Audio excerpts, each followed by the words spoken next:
Пангалиера матчап супер фри. Можно просто максить кортик. В матчапы какие-нибудь потяжелее можете брать кортик в 2 и дальше вмакшивать третий. И чтобы, ну, качаться, короче. Вот. Во фри матчапы можно просто вот так вот, как делает ГПК, вставать в упор к пачке, кидать кортик и редкликать самого Пангалиера ПКД. Просто вот сейчас тоже такая потная фишка. Ну, это дефолт, конечно, для мидеров, ну, для потных, но на лоу-пресс так делать очень мало. Вот на 0.5 посмотрим.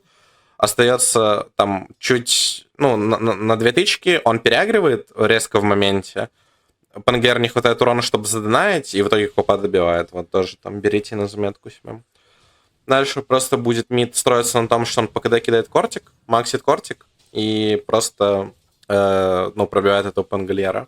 Вот на втором левеле скиллпот не тратит, просто чтобы, если что, вдруг блинкануться нужно будет, допустим, либо чтобы добить там Пангальера, либо чтобы, если сейчас вдруг, ну, резко сап побежит, да, либо анлак какой-то произойдет, да, или там вообще, ну, что угодно. Не качает спелл пока что никакой. Если вдруг понадобится добить крипа, вкачает скрим. Вот, или также понадобится добить Пангальера в упор, да, вкачает скрим.